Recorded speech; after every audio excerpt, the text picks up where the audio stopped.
Okay, Assalamualaikum warahmatullahi wabarakatuh. Kita masih lagi dalam penyediaan garam. Kalau kita nak menyediakan garam, kita secara asasnya kita ada garam larut dan garam tak larut.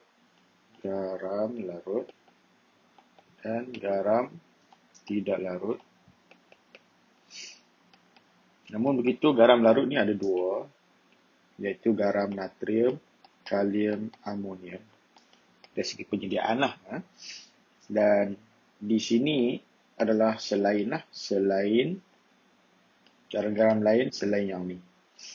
Selain garam natrium, kalium, amonium yang larut. Bermakna juga garam tidak larut jika kita hafal, jika pada tidak hafal. Jika pada hafal adalah beberapa garam seperti pelambun sulfat, barium sulfat, kalsium sulfat. Ini adalah garam larut. Sila hafal.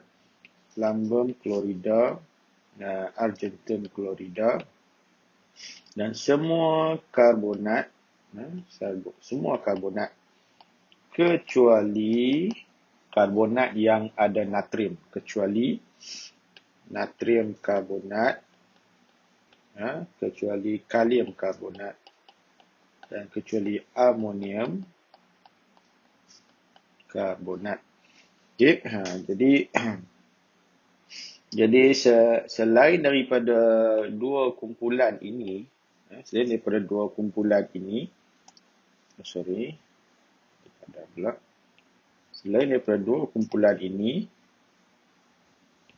okay,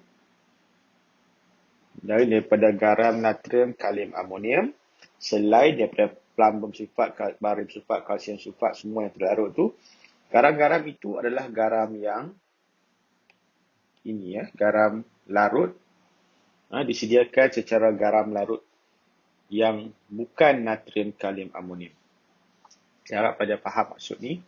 Saya ulang sekali lagi, kalau garam, natrium, kalium dan amonium, kita sudah menyediakan garam-garam tersebut, kita dah study, ini kita sediakan secara peneutralan, di mana yang kita buat latihan sebelum ini, kita gunakan hidroksida dan asid, iaitu alkali dan asid. Garam tidak larut kita belajar lagi, tapi garam larut kita dah hafal, iaitu pelambung sulfat, barium sulfat, kalsium sulfat, pelambung klorida, argentum klorida, semua karbonat kecuali natrium, kalium, amonium karbonat. Jika pelajar dapati garam tersebut bukan natrium, dia bukan natrium, bukan kalium, bukan amonium, dan dia juga bukan daripada kalangan yang dalam garam tidak larut. Contohnya lah, saya beritahu, kita nak sediakan garam kuprum sulfat. Kuprum sulfat bukan yang ni. Kan? Sebab ini natrium, kalium, amonium. Dan kuprum sulfat juga bukan dalam kalangan garam tidak larut. Kita dah hafal garam tidak larut, pelajar kena hafal lah. So, tak ada dalam kedua-dua kumpulan ini, maka garam larut ini, kuprum sulfat, disediakan dengan cara yang ini.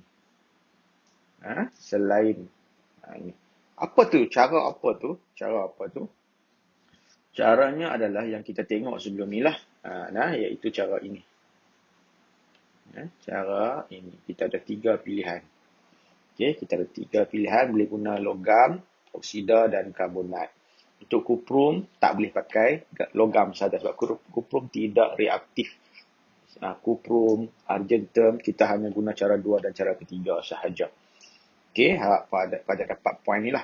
Sekarang ni kita nak tulis macam mana kita nak sediakan garam selain daripada natrium, kalium, amonium dan juga selain daripada garam tidak larut, iaitu dengan menggunakan cara inilah. Alright. So,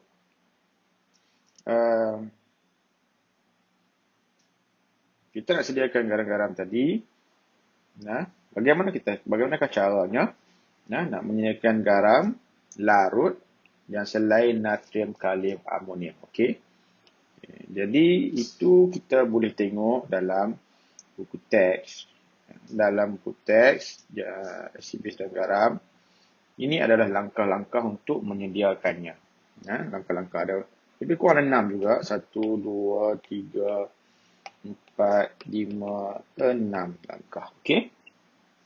Yang pertama kita tak ada penetralan, tak guna biuret apapun. Kita cuma katalah kita nak sediakan, saya ambil contoh lah, kita nak sediakan kuprum nitrat. Soalan ni nak sediakan kuprum nitrat. So kita nak sediakan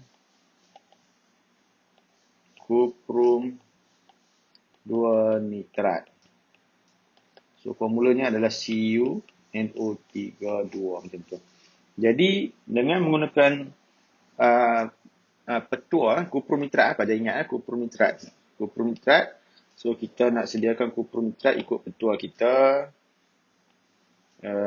Okey. Inilah.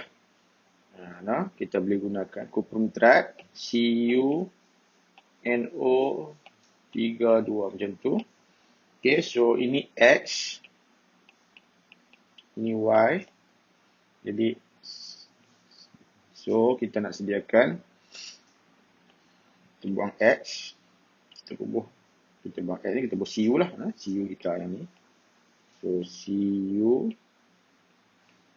dan Y kita adalah nitrat. Okay, so kita buang ni, buang nitrat lah. NO3. So dua larutan yang kita kena pakai adalah kuprum oksida dengan asid nitrik HNO3. Alright. So dapatlah CuNO32. Sini letak 2 depan untuk seimbangkan. So pada akan dapati dalam langkah-langkah kita nak buat sekali lagi, kita akan gunakan kuprum 2 oksida dan asid nitrik. Okey, ingat kuprum 2 oksida dan asid nitrik.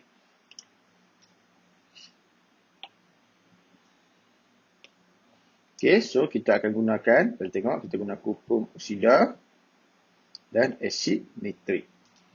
Okey, so kuprum oksida itu dalam bentuk serbuk. Kita serbuk ni kita masukkan dalam asid. Ambil serbuk tu masuk asid. Macam ayat dia kita tengok. Lepas tu bila kita buat macam ni, kita panaskan. Dia tak tulis panaskan. Asid ni kita kena panaskan. Asid ni kita panaskan. Dan bila asid tu dipanaskan, waktu tu lah kita masukkan kuprum oksida. Ini macam biasalah kita buat air gula pun macam tu. Kita panaskan air, kita masukkan gula supaya kita meningkatkan kelarutan serbuk tu, kuprum oksida. Bila dah masuk larut dalam tu, masa garam kita dah ada dalam larutan. Ini maksudnya garam kuprum nitrat dah terbentuk di sini lagi pun, langkah pertama. Cuma kita nak dapatkan hablur garam tu macam mana? Nak dapatkan hablur garam tu, kita first kali bila kita masukkan ni berlebihan, bila masukkan berlebihan akan ada yang lebih di bawah ni. Kita kena turas buang. Jadi yang kita turas, kita guna kertas turas. Ini yang lebih. Serbuk kuprum oksida berlebihan. Lebih. Kita kena buang. Kita tambah sampai tepu sebab kita nak memaksimumkan hasil. Jadi kuprum 2 oksida berlebihan akan terbentuk. Kita kena turas. Jadi larutan garam kita di sini. So ini larutan garam. Kalau kita buat yang dulu penitralan, ini kira setelah kita buat pentitratan semula tanpa fenolftalin, kita dah ada hasil.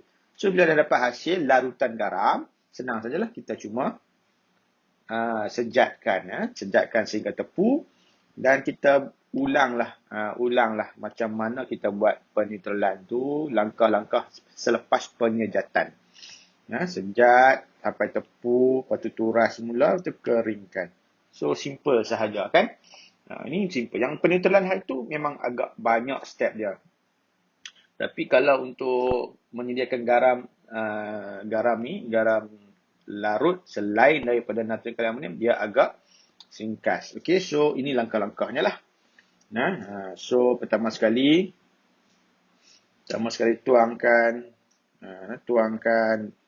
Nampak bila kita sebut larutan, kita mesti ada bersama-sama larutan tersebut, isi padu dan kepekatan. Jangan lupa. Okey, kemudian panaskan, ni hangatkan. Okey, biasa kita guna ayat panaskan. Ni hangatkan asid atau panaskan asid dengan menggunakan api yang kecil. Sebab tersebut tadi sini panaskan. Panaskan. Okey, kemudian ini nombor 2. Lepas tu kita tambahkanlah ni step kedua ni.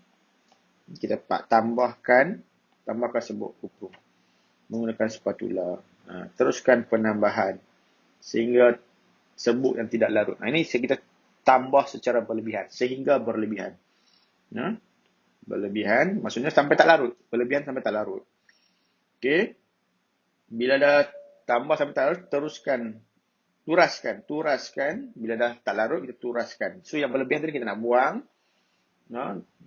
Kemudian tuangkan hasil turasan ke dalam sebuah mangkuk penjat. So hasil turasan kita tu adalah larutan garam kita nak. So kita masuk dalam mangkuk penjat untuk pisahkan air dan garam yang larut tu. Panaskan hasil turasan. So, ini biar kalau kita tepuk atas ini sama macam penutulan step yang ke last yang terakhir tu, yang beberapa step terakhir sama dah. Turaskan dan kemudian keringkan. Okay, so ini agak simple, hanya ada 8 step. Kalau pelajar faham yang step pertama, yang penutulan, so yang ni pun mesti faham. Alright, so apapun prosedur langkah-langkahnya sila hafal. Nah, walaupun faham tapi kena hafal juga. Sebab kata kerja tu pelajar tak ingat lagi, belum ingat. So hafal dulu kata kerja. Apa maksud kata kerja? Maksudnya apa kita nak buat? Apa kita nak buat dengan langkah pertama? Tuangkan, tu kata kerja. Kemudian tambahkan, teruskan penambahan, turaskan, tuangkan. Ini kata kerja yang perlu dihafal. Biarkan menyejuk, ini kata kerja. Okey. Turaskan dan keringkan. Okey, so hafal kata kerja ini supaya pelajar boleh menulis. Alright, okey, itu sahaja. Jangan lupa buat latihan.